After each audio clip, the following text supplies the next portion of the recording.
তো আবার তোমাদের আজকে একটা নতুন ভিডিওতে নতুনভাবে তোমাদের সবাইকে স্বাগত। তো আজকের ভিডিওতে আমরা ক্লাস 5-এর পঞ্চম শ্রেণীর আমার গণিত, ঠিক আছে, পঞ্চম শ্রেণীর আমার গণিত অর্থাৎ অঙ্ক বইয়ের পেজ 147 পেজের স্থানীয় মানে বিস্তার করে এই অঙ্কগুলো করব। তো এই অঙ্কগুলো কিন্তু একটু স্থানীয় মানে বিস্তার করে, অর্থাৎ দশমিকের যে ব্যাপার স্যাপার রয়েছে, দশমিকের বাম সাইডে এবং দশমিকের ডান সাইডে যে সমস্ত সংখ্যা রয়েছে সেগুলো আমরা বসাবো, এবং পরবর্তী 148 পেজেও যে সেগুলো আমরা কীভাবে লিখবো এবং বসাবো সেটাও শিখবো।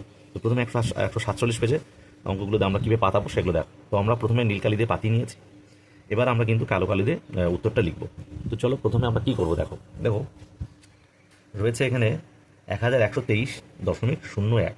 তাহলে দশমিকের বাম সাইড একটা সংখ্যা আর আমি ডান সাইডে আমি একটা সংখ্যা দেখতে পাচ্ছি, ভালো করে বুঝবে, চ্যানেলটিকে সাবস্ক্রাইব করে রাখবে যাতে নেক্সট নোটিফিকেশান তোমরা পেতে পারো। তো হাতে কলমে তোমাদের বুঝিয়ে দিচ্ছি। দেখো প্রথমে দেখো বাম সাইডে রয়েছে সংখ্যা এবং ডান সাইডের সংখ্যা। তো বাম সাইডের সংখ্যা এবং ডান সাইডের সংখ্যার মধ্যে লেখার একটু পার্থক্য থাকবে। তো পয়েন্টের বাম সাইডে যেটা, অর্থাৎ দশমিক বিন্দুর বাম সাইডে যেটা, সেটা আমরা কীরকম দেখো 1123, যেহেতু আমরা স্থানীয় মানে বিস্তার করবো, তাহলে দেখো একক দশক শত হাজার, তাহলে এটা হাজারে রয়েছে, তাহলে একের পরে একটা দুটো তিনটে, ঠিক আছে, তাহলে একটা একের পরে 1 2 3, তাহলে 1 চলে গেল, তারপরে এই একের পালা অর্থাৎ 1 শতক মানে একের পরে দুটো শূন্য, তাহলে একের পরে দুটো শূন্য, তারপরে দেখো 2 2 মানে কি 2 অঙ্কের, তাহলে 20, 2 এর শূন্য 20, তাহলে 20, আর 3 রয়েছে শুধু একক, তাই এককের অঙ্ক একটি, তাই 3 দিলাম, ঠিক আছে।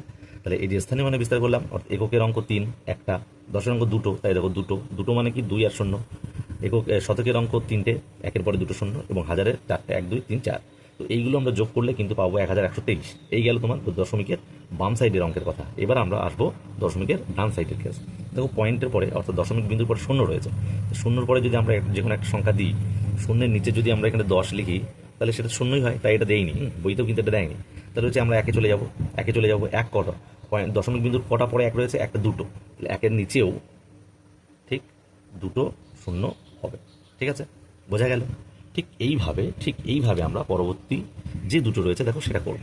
দেখো 2356, আগে তোমরা এই অঙ্কটা বুঝিয়ে দিয়েছি, তাই এটা 2000 মানে 2000 লিখবো, 300 মানে 50, আর 6 যোগ 56, এবার হচ্ছে 0.02, তাহলে শূন্যর কেসটা আমরা আগেই বুঝিয়ে দিয়েছি, শুধু 2 লিখবো উপরে, আর 2-এর নিচে কত হবে, পয়েন্টের পরে যদি দুটো, তাহলে একের পরেও দুটো, অর্থাৎ 100, ঠিক আছে। তারপরে দেখো যেটা রয়েছে 6102, তাহলে আমরা লিখবো 6000, 6-এর পরে 3টে, একের পরে 3টে, একের পরে দুটো, একের পরে দুটো, 100। তারপরে দেখো 0 তুমি দুটো লিখতেও পারো যেহেতু দশক, আর 2 একা একা, আর এটা দেওয়াই ছিল যেহেতু 2 পয়েন্টের পরে এক ঘর, তাই 2-এর নিচে দেখো একের নিচে একটা শূন্য। তাহলে 147 পেজের অঙ্কগুলো বুঝতে পেরেছো। তারপরে দেখো 148 পেজের অঙ্কে যাবো। তো 148 পেজের নিচের ছক পূরণ করে আমরা আগে থেকে লিখে নিয়েছি, কারণ ভিডিওটা বড় হয়ে যাবে তাই, এবং বইতে করিনি, বইতে করলে করাই যায় কিন্তু বইতে করিনি, যেহেতু বইতে করাটা ঠিক শোভনীয় নয়, তাই আমরা হাতে লিখে নিয়েছি, একটু কষ্ট আমাদের করতেই হয়েছে, যাই হোক। তো দেখো এই স্থানীয় মানে বিস্তার করি, বইতে 148 পেজে যেমনভাবে লেখা ছিল ঠিক তেমনভাবে আমরা লিখে নিয়েছি। তো স্থানীয় মানে বিস্তার করি, দেখো যে কোনো দিকে একটা ফাঁকা ফাঁকা রেখে দিয়েছে, এই ফাঁকা ঘরগুলো আমরা কালো পেন দিয়ে, কালো খালি দিয়ে আমরা কিন্তু পূরণ করবো। তো এখানে দেখতে পাচ্ছি স্থানীয় মানে বিস্তার করি 300 যোগ 7, তার মানে এটাকে যোগ করলে 307 হয়, তাহলে আমরা এটা লিখবো 307। এবার যখনই বাই বাই আসবে তখন মানে পয়েন্ট আছে, পয়েন্ট মানে দশমিক বিন্দু আছে, দিলাম দশমিক বিন্দু। এবার দেখো 7-এর নিচে কটা, দুটো শূন্য রয়েছে, তাহলে পয়েন্টের পরে 2 নাম্বার ঘরে কিন্তু 7 থাকবে, তাহলে 1 নাম্বার 2 নাম্বার, বোঝা গেল। আবারও বলছি 307 দশমিক, দশমিক কেন হলো, যেহেতু এবারে কিন্তু 307-এর পরেই কিন্তু বাই বাই শুরু হয়েছে, মানে লব বাই হওয়ার আকারে রয়েছে, ভগ্নাংশ আকারে রয়েছে, তাহলে একটা দুটো, কটা শূন্য, একটা দুটো, তাহলে 7 কিন্তু ঠিক পয়েন্টের ঠিক একটা দু ঘর সব পরেই থাকবে। এই গেল তোমার হচ্ছে মান লিখলাম। এবার হচ্ছে এটা আমরা কথায় লিখবো, দেখো এটা কথায় দুরকমভাবে লেখা যায়, প্রথমত এটা লিখবো, দ্বিতীয়ত আমরা এটা লিখবো। তাহলে প্রথমত আমরা এটা লিখছি, কি লিখবো, দেখো 307 দশমিক শূন্য, এই তো শূন্য রয়েছে 7, ঠিক আছে। তাহলে 307.07 লিখলাম, বা আর এক রকমভাবে লেখা যায়, কি লেখা যায় কি 307, আর শূন্য আমরা লিখবো না, শুধু 7, এটা কিন্তু দশাংশ, এটা শতাংশ, যেহেতু সাতের নিচে দুটো শূন্য, শতকের অংশ তাই শতাংশ। দশকের অংশ হলে একটা শূন্য হতো, 10 হতো, দশাংশ লিখতাম, কিন্তু দুটো শূন্য রয়েছে, তাহলে দেখবো 307 আর 7 শতাংশ। ঠিক আছে, তারপরে একটা দেখো লেখা ছিল এটা 3000, তাহলে 3 দেবো এখানে, 3000 এখানে, আর 70 রয়েছে, কিন্তু ভালো করে খেয়াল করো 3000 শতকের নেই এখানে, দশকের রয়েছে, এককেরও নেই, তাহলে 3070, 3070। এবার দেখো দশমিক চলে আসবে, দশমিক 9 আর 4-এর নিচে দুটো শূন্য, তাহলে দু ঘরে এক ঘর, দু ঘর, বোঝা গেল। এবার আমরা এটা লিখবো, কি লিখবো, দুরকমভাবে লেখা যায়, যে 3070, 3070 দশমিক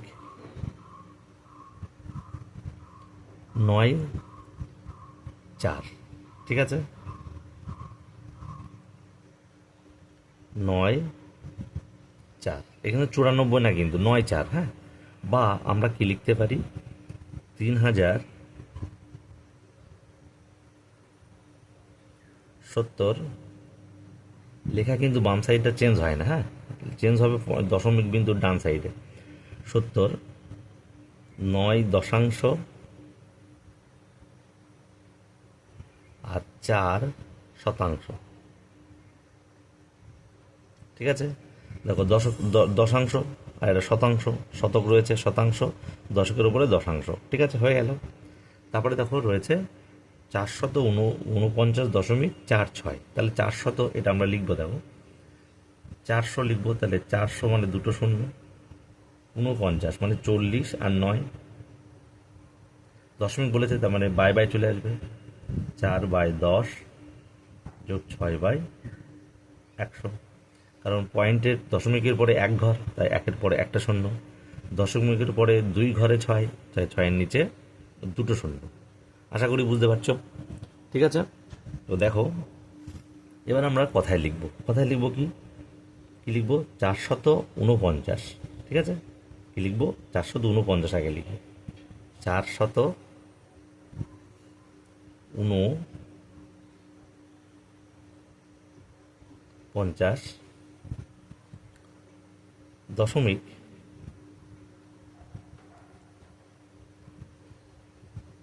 46, 46, বা বাদে লিখতে পারি কি, 449, 449 থাকবে,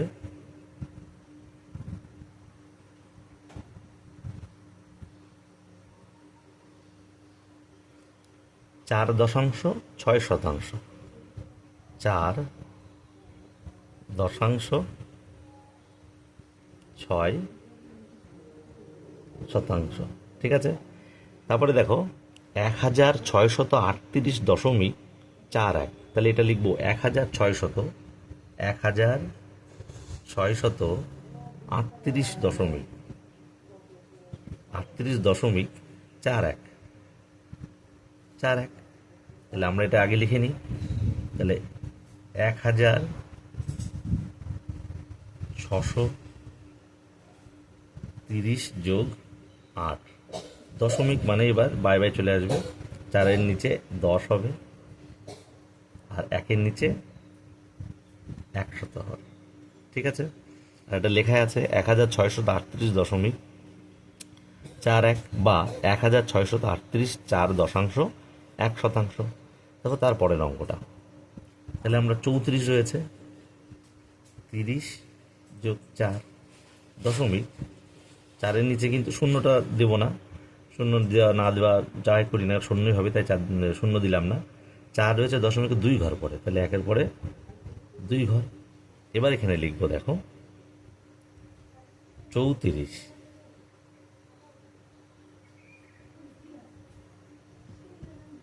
দশমিক 0.4, বা আমরা কি লিখতে পারি, 34 আর 4 শতাংশ।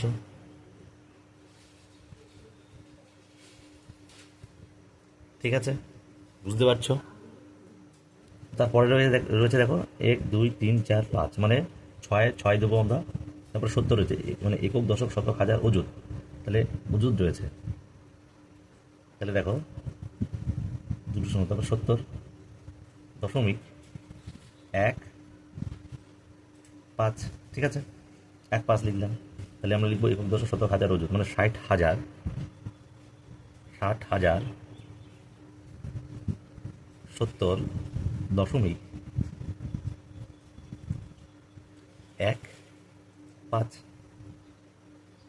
এবার বা দিয়ে লিখতো কি 60,000 70 1 আর 5%, ঠিক আছে। তারপরের অঙ্ক যাচ্ছি, দেখো রয়েছে দেখো 2100.5, তাহলে 2100.5 এই, ঠিক আছে। তাহলে 2000 লিখবো, যোগ 100 লিখবো, আর কিছু নেই, যোগ যেহেতু 5, তাহলে 5%, তাহলে 5-এর নিচে 0, এই যে লেখা হয়ে গেল 2100 দশমিক, দশমিক মানে এবার বাই বাই আকারে চলে এলো 5, আর এটা লিখছি 5.5, ঠিক আছে, দশকের অংশ, তাই দশকের অংশ দশাংশ। তারপরে হচ্ছে 2000.01, তাহলে 2000.01, ঠিক আছে। তো এটা আমরা লিখবো 2000, এবার দশমিক শূন্যটা দিলাম না, 1/100, যেহেতু দশমিকের পর 2 ঘর, তাহলে 1-এর পরেও 2টো শূন্য, তাহলে লেখাটা হয়ে গেল। তারপরে বলেছে দেখো 70,000 একক দশক শতক হাজার অযুত, তাহলে 70,007, তাহলে 70,007 একক দশক শতক হাজার অযুত, 70,007 দশমিক 7, ঠিক আছে, একটা রয়েছে তাই 1 ঘর পরে, তো এটা লিখবো 70,007.7, বা আর কি লেখা যায় 70,007 আর কি 7%, ঠিক আছে। আর লাস্ট একটা অঙ্ক বাকি রয়েছে, তারপরে দেখো রয়েছে একক দশক শতক হাজার অযুত, তাহলে তারপরে 9, তারপরে 900, তারপরে 9, তারপরে 9.99, ঠিক আছে। তাহলে আমি লিখবো একক দশক শতক হাজার অযুত, তার মানে 99,999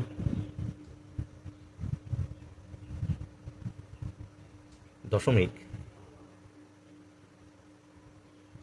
99, বা আমরা কি লিখতে পারি 99,999 9.9%, ঠিক আছে। তাহলে দেখো আমাদের কিন্তু 148 পেজের এই যে স্থানে মানে বিস্তার করে অঙ্কগুলো হয়ে গেল, এবং ভালোভাবে আশা করি তোমরা বুঝতেও পেরেছো। তো আজকের ভিডিও এই পর্যন্তই, পরবর্তী ভিডিও পাওয়ার জন্য চ্যানেলটিকে সাবস্ক্রাইব করে রাখো, যাতে নোটিফিকেশন তোমাদের চলে যায়।